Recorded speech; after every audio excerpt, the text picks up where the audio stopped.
क्या आपने कभी सोचा है कि कोई इंसान सोने के महल में जन्म लेता है तो कोई 2 वक्त की रोटी के लिए तरसता है? क्यों कोई पूरी तरह स्वस्थ पैदा होता है और कोई जन्म से ही बीमारियों से जूझता है? गरुड़ पुराण के 5वें अध्याय में पक्षीराज गरुड़ ने भगवान विष्णु से यही प्रश्न पूछा था कि प्रभु, मरने के बाद जीव को किस आधार पर नया शरीर मिलता है और पिछले जन्म के पापों का निशान अगले जन्म में शरीर पर कैसे दिखाई देता है? आज के इस एपिसोड में हम जानेंगे कर्म विपाक का वो सिद्धांत जो तय करता है कि आप अगले जन्म में इंसान बनेंगे, पशु, पक्षी या फिर एक पेड़। गरुड़ पुराण के अनुसार हमारे कर्म ही हमारे अगले शरीर का बीज बोते हैं। भगवान विष्णु बताते हैं कि जो लोग गंभीर पाप करते हैं उनकी आत्मा को नरक की सजा काटने के बाद भी शांति नहीं मिलती। उन्हें अलग अलग योनियों में भटकना पड़ता है। गुरु का अपमान।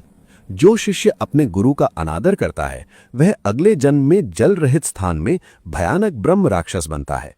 चोरी का फल। सोने की चोरी करने वाला कीड़ा बनता है और अनाज की चोरी करने वाला चूहा बनता है। विश्वासघात। जो व्यक्ति किसी के भरोसे को तोड़ता है वह अगले जन्म में मछली बनता है। स्त्री का अपमान। महिलाओं का अपमान करने वाला या उन पर अत्याचार करने वाला अगले जन्म में भयानक रोगों से ग्रसित होता है या उसे भेड़िया बनना पड़ता है। क्या आप जानते हैं कि वर्तमान जीवन की बीमारियां हमारे पिछले जन्मों का सिग्नेचर होती हैं? गरुड़ पुराण के अनुसार अंधापन। जो व्यक्ति दूसरे की संपत्ति या स्त्री पर बुरी नजर रखता है वह अगले जन्म में अंधा पैदा हो सकता है। कोढ़। गौ हत्या या महापाप करने वालों को कोढ़ का रोग मिलता है। गूंगापन। जो लोग अपने ज्ञान का अहंकार करते हैं या झूठ बोलते हैं वे अगले जन्म में मूक यानी गूंगा पैदा होते हैं। भगवान विष्णु कहते हैं कि 84 लाख योनियों यानी पशु, पक्षी, कीट पतंगों में भटकने के बाद जब पाप और पुण्य का संतुलन बराबर होने लगता है तब जाकर ये अनमोल मानव तन मिलता है। लेकिन याद रहे, मनुष्य का जन्म केवल भोग के लिए नहीं बल्कि पिछले कर्मों को सुधारने और मोक्ष की ओर बढ़ने के लिए मिलता है। यदि इस जन्म में भी हम केवल पशुओं जैसी प्रवृत्तियों यानी खाना, सोना, डरना में लगे रहे तो फिर से वही 84 लाख का चक्र शुरू हो जाता है।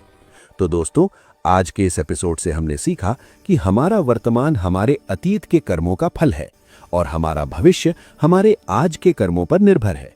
कर्मों का ये लेखा जोखा केवल बाहर ही नहीं बल्कि मां के गर्भ के भीतर भी काम करता है।